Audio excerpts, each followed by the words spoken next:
El 26 de noviembre de 1539, el abad Marmaduke Bradley firmó el documento de rendición por el que hacía entrega de la abadía de Fountains y todas sus tierras al rey Enrique VIII. Con su firma, el abad puso fin a 408 años de actividad monástica ininterrumpida. En solo un año se retiró el techo de madera, se fundió todo el plomo y se llevaron las vidrieras a otras iglesias. La abadía de Fountains quedó convertida en una ruina, una reliquia de un pasado perdido.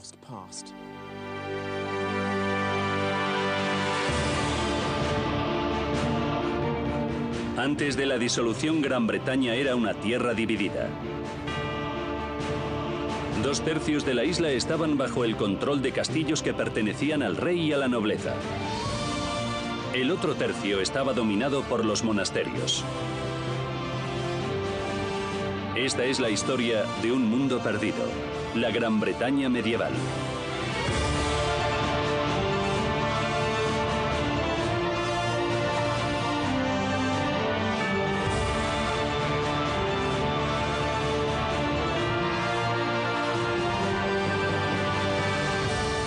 Edificios que han dado forma a Gran Bretaña. Castillos y monasterios. En 1282, Llewellyn, príncipe de Gales, se rebeló contra los ingleses. La represión fue rápida e implacable.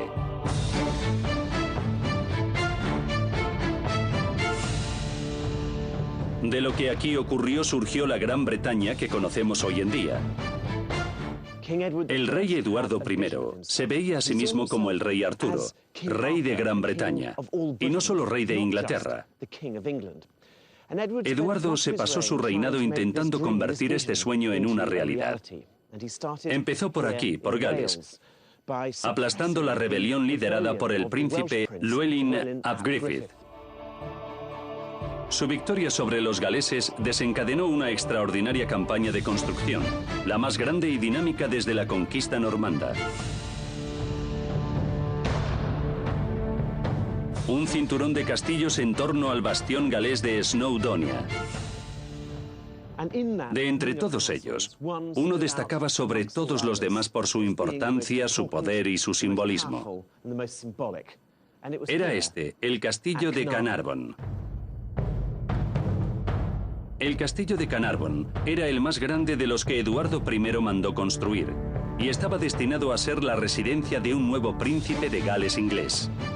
Era un castillo distinto. Estaba hecho a semejanza de las murallas de Constantinopla. ¿Por qué querría copiar un rey inglés un edificio del Imperio Romano? Me has traído esta foto de las murallas de Constantinopla, que hoy es Estambul, para explicarme lo que tenemos aquí. Hay dos cosas que llaman la atención. Una, que las torres son poligonales. Y dos, estas cenefas de piedra a lo largo de la muralla. El parecido entre ambas construcciones es impresionante. Es curioso que se haya inspirado en la Roma imperial para construir el más importante de sus castillos en Gales. Eduardo I quería apoderarse de estos símbolos de autoridad del Imperio Romano. El castillo de Carnarvon era mucho más que un símbolo de dominación inglesa. Se trataba de una extraordinaria máquina de guerra. Lo diseñaron los mejores arquitectos e ingenieros de la época. La muralla exterior, de 5,5 metros de grosor, estaba llena de pasadizos que permitían a los arqueros y al resto de la tropa llegar cuanto antes al costado del castillo que estuviese siendo atacado.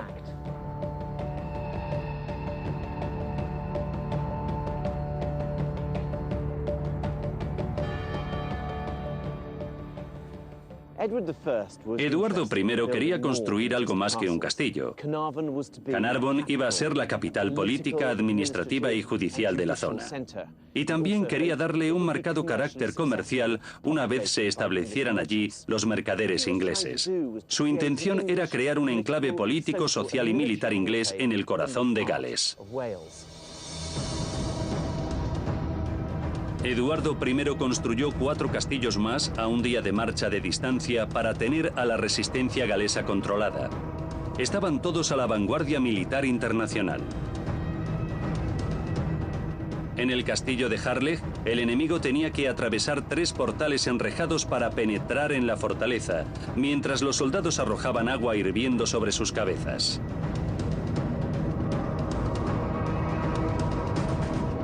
Aunque los galeses nunca se rindieron, tampoco fueron capaces de expulsar a los ingleses. Los castillos que había construido Eduardo I cumplieron su cometido. Durante un breve periodo en torno al año 1300, Eduardo I fue el rey de Gran Bretaña. En gran medida había resuelto el problema de las relaciones entre Gales e Inglaterra, pero con Escocia el problema era más complejo. Durante 300 años la frontera escocesa fue una zona de constantes conflictos. De estos conflictos surgió un nuevo tipo de castillo. No eran las colosales fortalezas del Estado, sino las casas fortificadas de los señores de la frontera. Stephen Parisian está en el distrito de los Lagos para investigar qué miedos provocaron la construcción de la muralla de 1,80 metros de espesor del castillo de Dacre. Puede que ahora parezca un bucólico paisaje, pero en el siglo XIV esta zona de Cambria era como la frontera afgana. Las revueltas eran constantes y era imposible predecir por dónde vendría la siguiente amenaza. En respuesta a esa inseguridad, apareció un tipo de construcción muy particular que el castillo de Dacre ejemplifica a la perfección. John, el final del siglo XIV fue una época muy turbulenta. ¿Qué lugar ocupaba este castillo en todo eso? Era una situación parecida a la de Kosovo y Bosnia. Había escaramuzas constantes entre varias familias poderosas de ingleses y escoceses. En aquella época el castillo estaba rodeado por una empalizada de madera como un fuerte del oeste. Para los escoceses el norte de Inglaterra era como un banco. Le sacaban dinero a los ingleses de aquí para continuar la guerra contra los ingleses del sur. O sea que, hablando claro, los escoceses extorsionaban a los ingleses. Así es. Lord Dacre tenía unos cuantos arrendatarios que le pagaban por el uso de las tierras. Esos mismos arrendatarios pagaban a los escoceses para que los dejasen tranquilos. Estaba muy bien organizado. Pero si no te dejabas extorsionar, ¿qué podría llegar a pasar? Nada bueno. Te podías quedar sin ganado. Te podían quemar la cosecha o incluso la casa. Y si la situación se prolongaba, te podían cortar el cuello.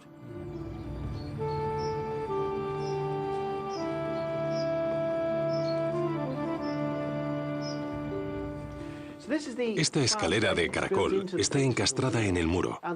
Está diseñada para favorecer a un espadachín diestro, que se ha de retirar escaleras arriba en caso de que los escoceses entraran por la planta baja. Si el señor fuera zurdo, las escaleras girarían en sentido contrario. Estaba muy bien pensado. Estamos en la primera planta. Y fíjate qué muros. Deben de tener 1,80 m de espesor. Sí, por lo menos. Y es que esto no solo era una casa, era una fortaleza. Las paredes estaban hechas para resistir un eventual ataque de los escoceses, que podría producirse en cualquier momento. Y lo más curioso es que cuando Jacobo VI de Escocia se convirtió en Jacobo I de Inglaterra en 1603, las revueltas cesaron en su práctica totalidad, así que estas fortificaciones perdieron su sentido. Los señores siguieron viviendo en estos castillos bastante tiempo tras la unión de las coronas. La situación podía cambiar de repente, así que era una forma de cubrirse las espaldas. Unas paredes así eran un buen seguro. La franja de los castillos acaparaba la mayoría de los conflictos, por lo que el resto de Inglaterra y Escocia disfrutaban de una paz relativa. Un monasterio en particular supo aprovechar esta estabilidad. Sus propiedades se extendían de costa a costa en el norte de Inglaterra.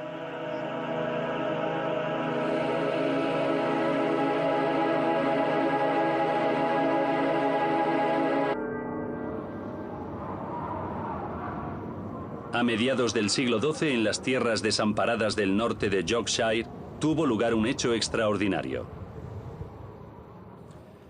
En 1132, 13 monjes descontentos abandonaron su monasterio de York para trasladarse a este remoto valle. Querían fundar un nuevo monasterio cisterciense donde pudieran llevar una vida más simple y pura. Su primer invierno por estas tierras tuvo que ser horroroso. Los árboles eran su única forma de refugio y de sustento. 350 años después, esa pequeña comunidad se había transformado en el monasterio más rico, más grande y, en mi opinión, más bello de Inglaterra, la Abadía de Fountains.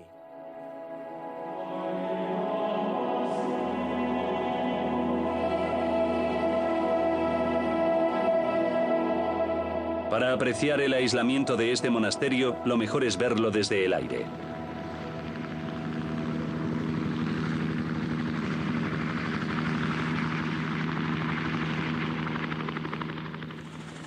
Una de las razones para situar aquí el monasterio es que se trata de un valle fluvial, así que siempre tuvo agua corriente. Es un sitio perfecto. En realidad el agua la tomaban de fuentes naturales. De ahí el nombre de la abadía. Era preferible no beber el agua del río porque podía estar contaminada, ya que es a donde iban a parar las aguas fecales.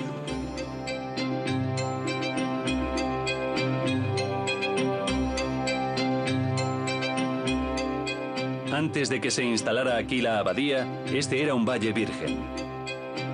Eso era lo que buscaban los monjes cistercienses.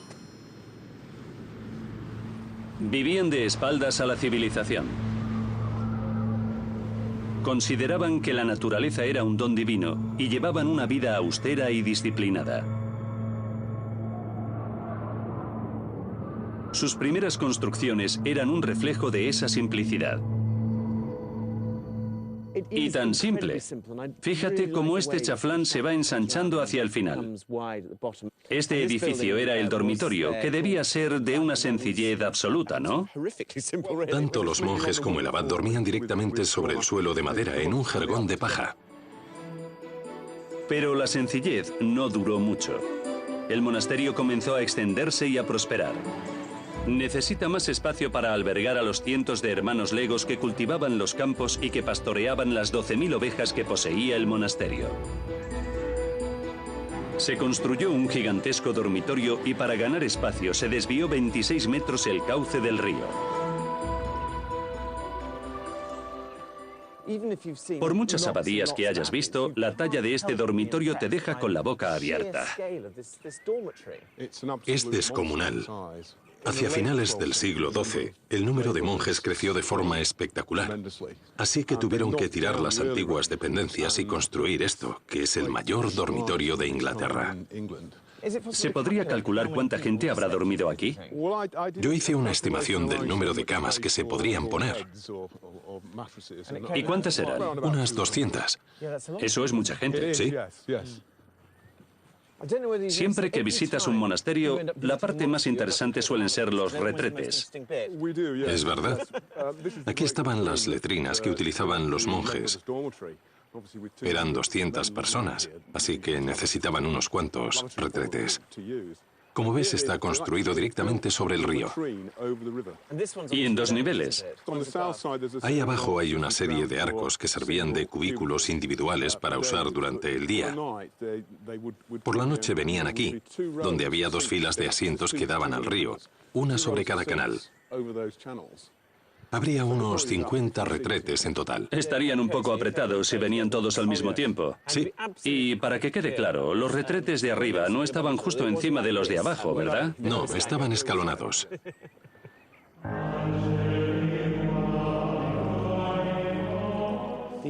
La sencillez y la dedicación de los monjes que aquí vivían los hicieron merecedores de multitud de donaciones. En pocos años, la abadía de Fountains se convirtió en uno de los monasterios más ricos de Gran Bretaña. Y esa riqueza dio lugar a la construcción de un gran monasterio, como aquel del que habían huido los primeros monjes en venir aquí en el siglo XII.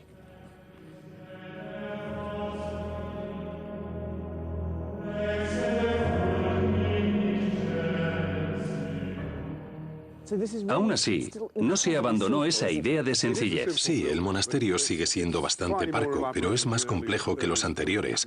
Esta es la segunda iglesia que hubo aquí. Es un edificio muy largo. Sí, tiene 11 arcos. Eso se debe a que tenía que albergar 2 coros separados. Uno para los monjes en el ala oriental y otro mucho más grande para los hermanos legos en el ala occidental.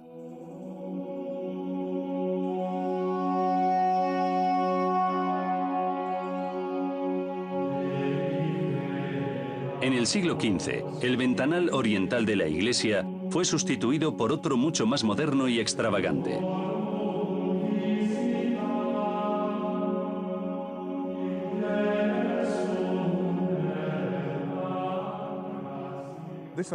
Tenía sus ventajas porque estaba formado por paneles rectangulares en los que se podían representar imágenes de santos, pero también los escudos de armas, de quien hacía donaciones a la abadía. O sea que este monasterio ganó en complejidad y belleza a medida que ganaba dinero. Eran inversores privados que pretendían así ganarse su lugar en el cielo. Exactamente. La sociedad medieval estaba muy preocupada por el destino que aguardaba a sus almas tras la muerte, y aunque hoy en día nos parezca injusto, los ricos tenían más medios para cambiar ese destino que los pobres. Una de las formas más comunes para asegurarse el cielo era donar tierras y dinero a los monasterios. La riqueza de la abadía no provenía solamente del bolsillo de los ricos. Los monasterios se convirtieron en importantes centros de negocios con entidad propia. Pero ¿cómo funcionaba exactamente el lado mercantil de estas organizaciones espirituales? Ed McCann está en Wiltshire para investigar cómo hacían los monasterios para explotar sus vastas propiedades. El 23 de marzo de 1539, durante la disolución de los monasterios, Elizabeth Sush, la abadesa de Shaftesbury, firmó el traspaso de sus propiedades a manos de Enrique VIII. Todo lo que veis, más allá del horizonte, acabó en las arcas del monarca.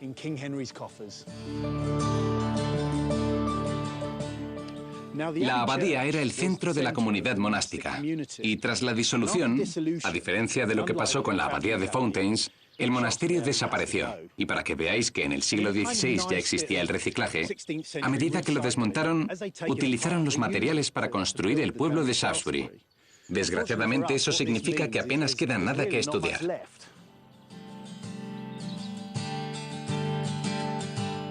Aunque de la abadía solo quedaron unos pedruscos amontonados, en Bradford-on-Avon, a 45 kilómetros de Shaftesbury, encontramos un edificio que perteneció a la abadía en perfecto estado de conservación.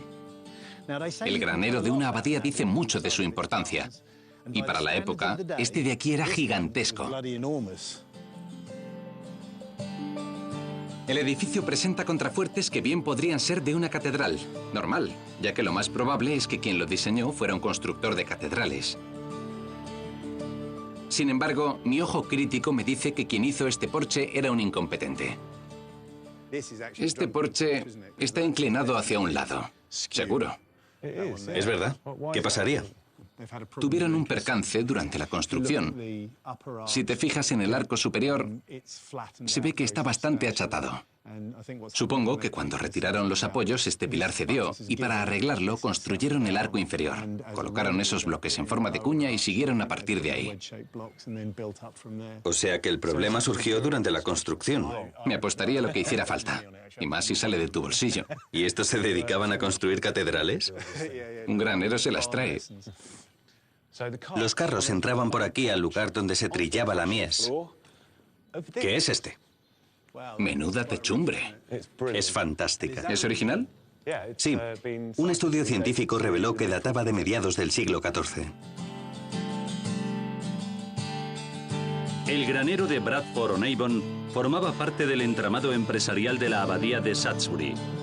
Esa era la vía de entrada en el sistema de parte de la producción de las tierras que lo rodeaban. Los carros iban pasando uno a uno durante la época de la siega y se descargaban aquí, en el suelo. Estamos hablando del cereal entero, que se almacenaba en esa zona de ahí. Al terminar la siega, comienza la distribución. Si en la abadía de Shaftesbury necesitaban 500 celemines de trigo o lo que fuese, Cogían el cereal almacenado, lo trillaban aquí mismo. ¿Lo majaban aquí? Sí, aquí se separaba el grano de la paja, lo ponían en sacos, los cargaban en carros y mandaban una partida para la abadía. Parece una empresa de empaquetado y distribución. Eso es lo que era. Para entender la dimensión de este granero, hay que verlo en relación a lo que lo rodea. Esta es solo una pieza del conjunto de instalaciones que formaban la granja. Ese es el arco de entrada de otro granero que debía estar ahí, y aquello debían ser los establos para el ganado. A este lado tenemos el caserío, que es la oficina principal de esta sucursal, como decías tú antes. Allí tenían su despacho, el administrador, el alguacil, el recaudador, los pastores y toda la gente que hacía que esta granja funcionase. Y también tenían acceso a la ciudad de Bradford y al mercado. La abadesa tenía los derechos de la venta del cereal, así que además de ser un centro de almacenaje y distribución, también se dedicaban al comercio. Un negocio redondo. Y tanto. Siempre que pensaba cómo sería la vida en las zonas rurales de la Gran Bretaña medieval, me imaginaba una viejecita hilando con una rueca. Al ver una cosa así, te das cuenta de que para mucha gente no era así. Esto es toda una estructura empresarial en toda regla. Solo en Shaftesbury hay una docena de graneros como este, y calculo que en todo el país podría haber 800 veces más. Es impresionante que cientos de años antes de la Revolución Industrial tengamos este tipo de construcciones industriales, con procesos industriales, cuyo funcionamiento se parece mucho al de una empresa de hoy en día. Sería equivocado pensar que los monasterios eran construcciones aisladas en medio de la nada. Puede que, en principio, esa fuera la idea, pero siempre dependieron de la gran cantidad de tierras que poseían y, con el tiempo, se convirtieron en poderosos centros económicos. En torno a 1520, Enrique VIII empezó a mirar con recelo esta enorme riqueza. La disolución de los monasterios estaba al caer. En febrero de 1535, unos representantes de la corte abrieron una investigación contra la congregación de la abadía de Fountains. Encontraron varios casos de conducta inmoral. Se inventaron graves acusaciones contra ellos: sodomía, abuso de menores y gula.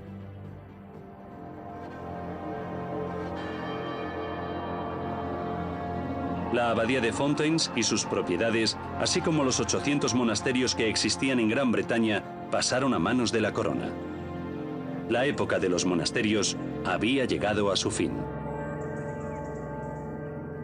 Pero, ¿qué ocurrió con la abadía tras la disolución? Una consecuencia interesante de este acontecimiento histórico es que hubo que decidir si estos edificios se conservarían convertidos en catedrales o si, por el contrario, era mejor demolerlos. La abadía de Fountains provocó un arduo debate en este sentido, ¿no? Sí. Habían pensado en transformarlo en catedral. Estuvo cerrada durante 9 meses, pero al final fue la abadía de Chester la que se convirtió en catedral. Así que esta fue desmantelada. Y se quedaron con las piezas de valor, supongo. Lo que hicieron fue retirar todo el plomo del techo y fundirlo, y la leña para el horno de fundición salió del coro y de los muebles del monasterio. O sea, que fueron a lo fácil: la madera, el plomo y las vidrieras. Pero en cuanto a la piedra, no supieron qué hacer. La abadía está tan lejos de todo que no podrían darle uso, por eso ha quedado tanto en pie. Exacto, pero lo que sí hicieron fue retirar uno de los pilares de la torre principal para echarla abajo, y con ella cayeron también las arcadas del presbiterio. Así que el monasterio quedó inutilizado. Y por otro lado está la torre de la campana, que es una de mis preferidas, la que más emociones me produce. Me encanta este periodo y esa torre tiene una belleza especial, muy sencilla y elegante. La persona que la construyó aún andaba por aquí cuando destruyeron el resto de la abadía, porque solo llevaba 15 años terminada. Sí, como máximo. Tuvo que ser una experiencia terrible. Devastadora, para los monjes, para la comunidad y para todos sus arrendatarios. dignatarios y sirvientes, echaron a los religiosos y se llevaron todo lo que había de valor. Tuvo que ser desolador.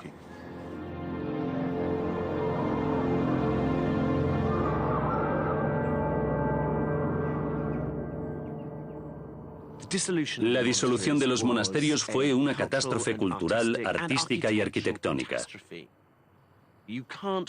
Visitar la abadía de Fountains da ganas de llorar. Lo tiraron todo: manuscritos ilustrados, frescos, arcadas, pináculos, vidrieras. Personalmente, creo que esta fue una medida que empobreció al país. Pero ¿destruyó también la disolución el legado de lugares como la abadía de Fountains? Pues casi, pero no del todo.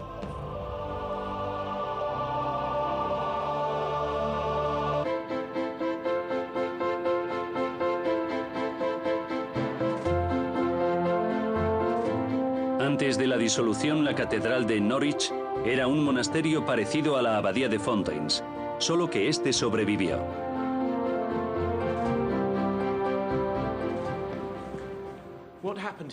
Lo que ocurrió aquí el 2 de mayo de 1538 no tuvo nada que ver con el cataclismo que afectó a la abadía de Fountains. El padre prior y sus monjes se encontraron de un día para otro sin gran parte de su monasterio, pero seguían siendo los custodios de una de las catedrales más bellas de Inglaterra. Enrique VIII confiscó todas las tierras del monasterio de Norwich y desmanteló casi todas sus dependencias. Sin embargo, el claustro, el segundo en tamaño de Gran Bretaña, y la catedral permanecieron en pie.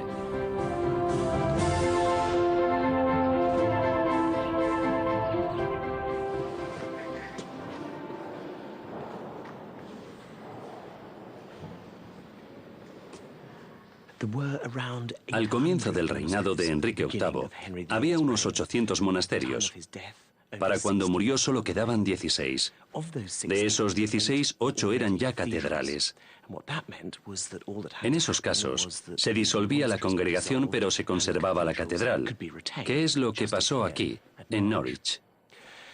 A continuación, Enrique VIII decidió crear 6 nuevas catedrales en ciudades donde no hubiera grandes templos, como en Peterborough u Oxford.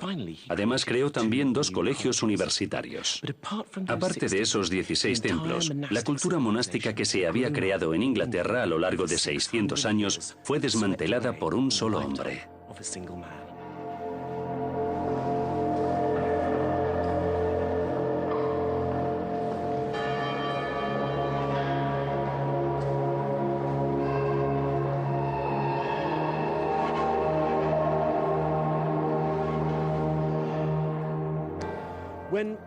Cuando Enrique VIII acabó con el priorato benedictino de Norwich, quedó bastante deteriorado. Sin embargo, a diferencia de muchos otros monasterios, sobrevivió a la Reforma. Pero, ¿qué pasó con el acervo cultural que poseía? Algunas de sus obras se conservaron en una capilla junto a la fachada oeste de la catedral.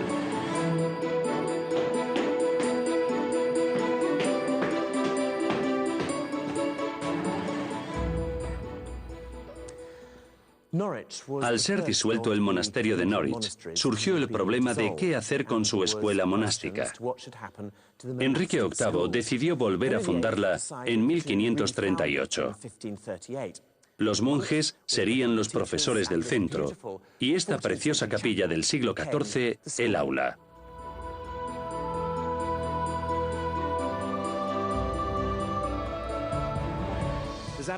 No me cabe ninguna duda de que la disolución de los monasterios y la llegada del protestantismo fueron 2 sucesos clave que cambiaron el curso de nuestra historia. Enrique VIII se propuso nacionalizar la Iglesia y a continuación procedió a privatizar sus bienes, con lo que se rodeó de un pequeño grupo de cortesanos y amigos que poseían una gran riqueza. Pero, ¿quiénes fueron los mayores beneficiados de la disolución? Durante la Edad Media, lo que medía la riqueza, el poder y la posición social eran las tierras. Los grandes terratenientes gustaban de construir sus casas en el medio de sus propiedades. Los caballeros que volvían de las guerras contra Francia con las arcas llenas de oro tenían debilidad por un cierto tipo de casa, una construcción que reflejaba su estatus. Vamos, lo que hoy conocemos como un castillo. Y no hay casa más parecida a una fortaleza que esta, el castillo de Bodiam, en Sussex, hogar de un mercenario medieval, Sir Edward Dalinrich. Dalinrich era un guerrero que se había ganado una violenta reputación, conocido por sus pillajes en pueblos franceses durante la Guerra de los 100 años.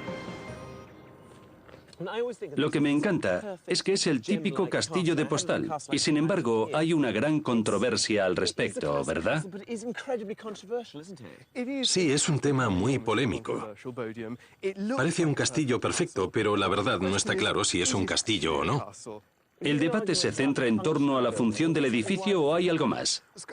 Los expertos mantienen una acalorada discusión sobre la funcionalidad de sus sistemas de defensa. Unos dicen que el lago era fácil de drenar y de cruzar, incluso que las ventanas dejarían pasar las flechas enemigas y que las almenas no podrían resistir el impacto de una bala de cañón o de una piedra lanzada por una catapulta. Y la otra parte dice que se pueda defender o no sigue siendo un castillo, porque es el hogar de un señor que se gana la vida batallando. Si lo piensas, era un hombre que había nacido para la guerra. Es normal que viva en un castillo. Es verdad, y lo que pretendía era construir una casa que reflejase su estatus de guerrero, de caballero. Dalinrich era un militar que había accedido a una enorme riqueza a través del matrimonio. Para anunciar a todo el mundo que había ascendido en la escala social, colocó el escudo de armas de su mujer y el suyo propio sobre el puente levadizo. Y por si quedaba alguna duda, también hizo poner su yelmo de justas, el deporte preferido de todo caballero que se precie.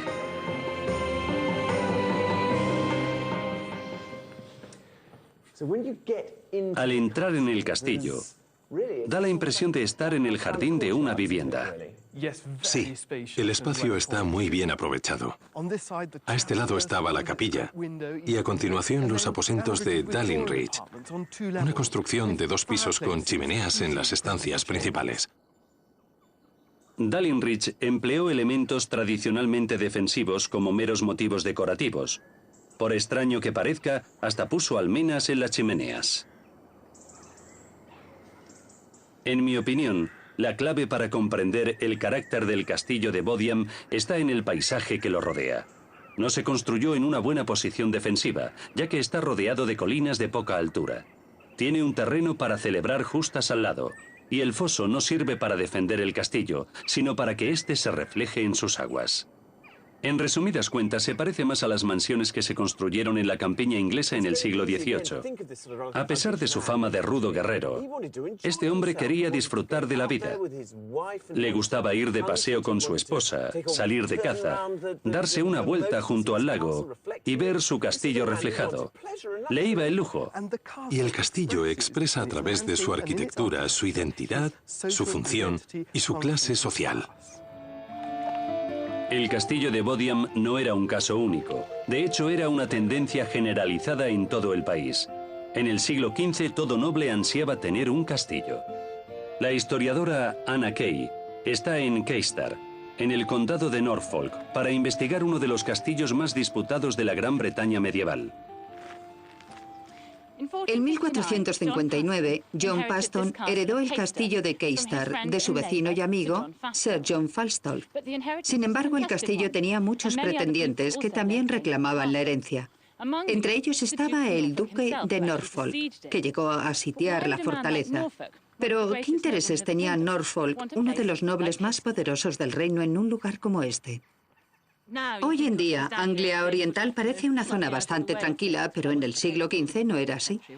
Para nada. Era una de las regiones más cosmopolitas de Inglaterra y servía de puente entre Europa por un lado y Londres y el resto de Inglaterra por el otro. El duque de Norfolk ya tenía propiedades en Anglia Oriental.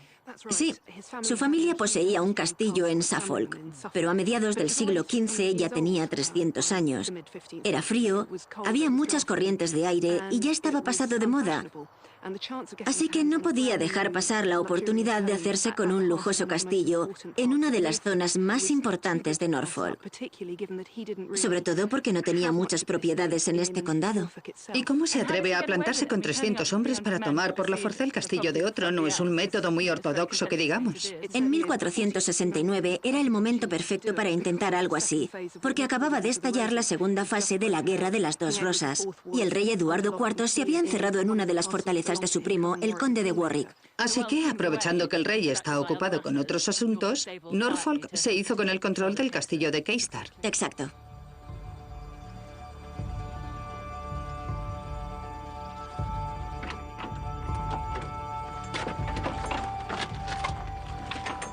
Madre mía.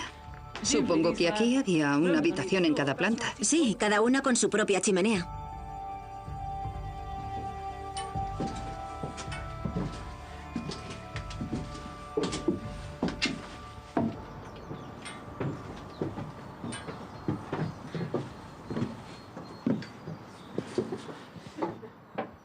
Cuando el duque de Norfolk viene con su ejército para tomar el castillo, en realidad lo que más le interesa es hacerse con todo esto.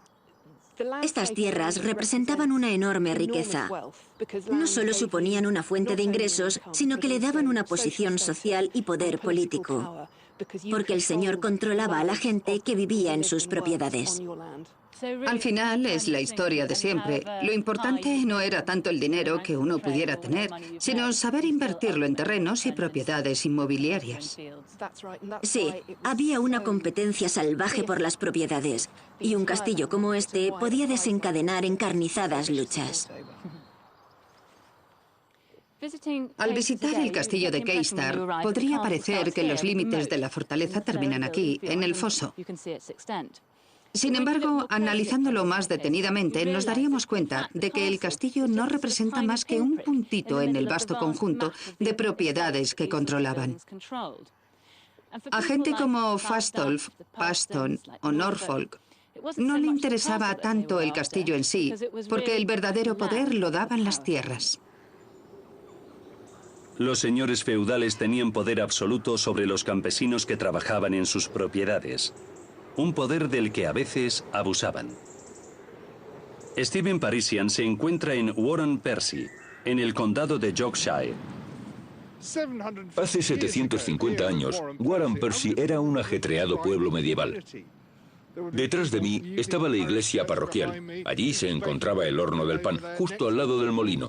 Y en esa ladera de ahí arriba vivían unas 450 personas. Sin embargo, a principios del siglo XVI ya no quedaba ni un alma. ¿Qué habría ocurrido?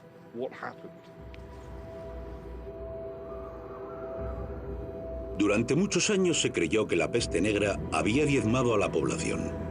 Pero las investigaciones llevadas a cabo en Warren Percy revelaron que la población no murió ni se fue por voluntad propia. A primera vista esto puede parecer un terreno irregular, pero son las ruinas de un pueblo medieval abandonado. ¿Cómo era la gente que vivía aquí? Pues era la típica comunidad medieval. Estaba el párroco que vivía junto a la iglesia, algunos campesinos libres y los campesinos más pobres que dependían de un señor feudal. Básicamente todos vivían en el mismo tipo de casa. Lo que tenemos aquí son los restos de la casa de un campesino del siglo XIV. ¿Qué aspecto crees que tenía? Al entrar se accedía a la estancia principal, que tenía una chimenea en el centro, y por ahí cruzaba un muro que separaba la parte más privada de la casa. La chimenea servía de calefacción y cocina para una familia de 10 miembros, y no llevaban una vida primitiva. Los arqueólogos han encontrado objetos de valor que demuestran que algunos de sus vecinos eran gente acaudalada para la época.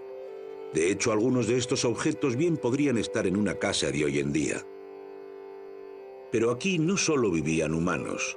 Como granjeros que eran, compartían el espacio doméstico con su posesión más preciada, el ganado, que estaba al otro lado de esa puerta.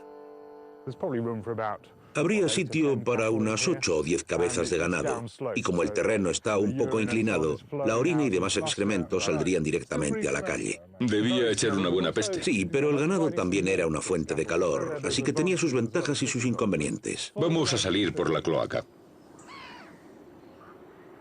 A finales del siglo XV ya no quedaba nadie en Warren Percy. ¿Qué estaba pasando?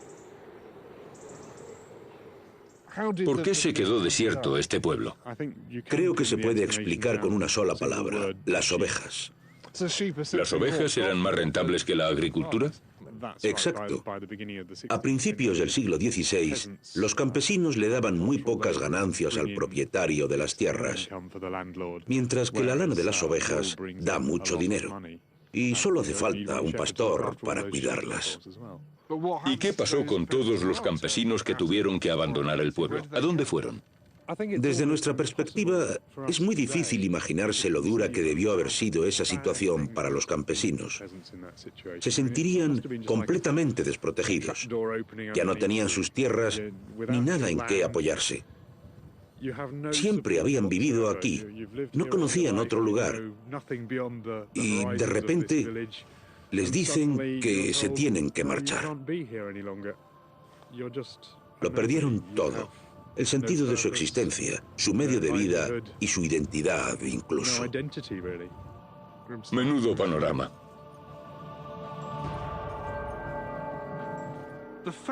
El destino de Warren Percy, borrada del mapa en apenas unas décadas por una cuestión puramente económica, demuestra el poder que tenían los nobles sobre sus tierras y la gente que trabajaba en ellas. Para los señores era una cuestión de números. Para los campesinos, sin embargo, se trataba de una cuestión de vida o muerte. La demolición de lugares como Warren Percy generó tal riqueza que en los últimos años de la Edad Media se construyeron innumerables castillos nunca vistos hasta entonces.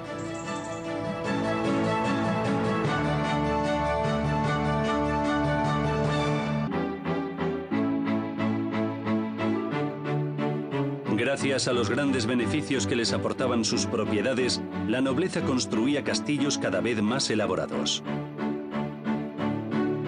El castillo de Herstmonceux, en el condado de Sussex, fue construido por la familia Fiennes, empleando un material bonito pero frágil, el ladrillo, poco recomendable para un edificio de defensa. Una de las cosas que nos diferencia del resto de Europa es la relativa estabilidad de la que disfrutamos, la ausencia de incursiones violentas. Al ser una isla, nos libramos de muchas invasiones y ese es un factor fundamental que ha influido en nuestra arquitectura. Tiene bastante importancia. Este edificio, por ejemplo, es un alarde arquitectónico. Igual que en el castillo de Bodiam, tenemos el escudo de armas de la familia ahí arriba. Además, lo más sorprendente para alguien del siglo XV era el material empleado, ladrillo. Hoy nos parece la cosa más normal del mundo, pero alrededor de 1440 era un material que estaba en auge y que revolucionaría la arquitectura inglesa. Pero estamos ante otra falsa fortaleza, ¿no? Esas troneras son para echarse a reír. Si lo hicieran en el siglo XIII, la gente se echaría por los suelos. El castillo jamás resistiría el ataque de un ejército bien armado, pero las fortalezas hay que juzgarlas en relación a los peligros a los que se exponían.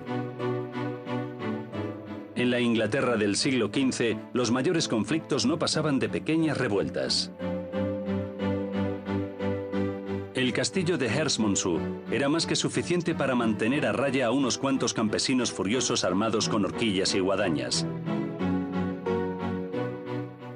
El lado interior del castillo fue destruido durante el siglo XVIII y sus ladrillos fueron a parar a otros edificios de la región. Afortunadamente existían pinturas previas a la destrucción que nos han permitido reconstruir el aspecto original de este importante edificio. Al entrar en el recinto, esto es lo que habría visto un visitante en la Edad Media, un patio rodeado de un claustro. Y a través de esa puerta se puede ver el recibidor principal. Que es la única estancia que conocemos como era exactamente. Es un recibidor típicamente inglés, con techos altos de madera y un separador que delimita la zona destinada al servicio. Un detalle interesante es que, como se solían colgar tapices de la pared, las ventanas estaban bastante altas para dejar espacio. ¿Y estos animales de aquí? Parecen los mismos que hay sobre la entrada principal. Si te fijas, están todos mirando hacia la mesa central, en señal de respeto hacia Roger Fiennes cuando comiera aquí. Es curioso, porque se trata de un edificio muy extravagante, pero al mismo tiempo anticipa lo que vendría en la época de la Casa de Tudor y la reina Isabel. Sí, tanto en su uso del ladrillo como en la primacía del diseño. Anticipa muchas cosas que se volverán a ver durante la dinastía de los Tudor y más adelante.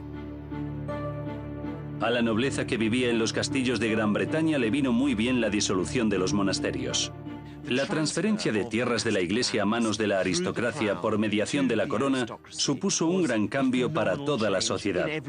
Prácticamente dibujó un nuevo mapa de Inglaterra.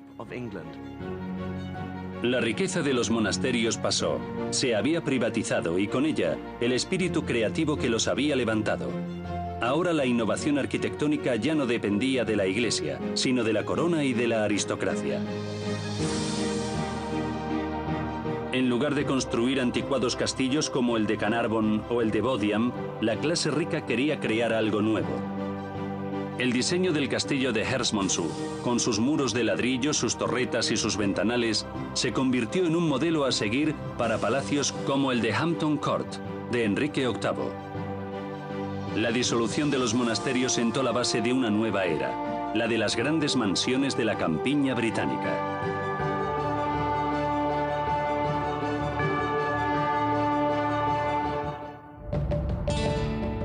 En el próximo capítulo visitaré algunas de nuestras más bellas casas de campo, edificios que, en mi opinión, han supuesto una contribución única a la civilización europea.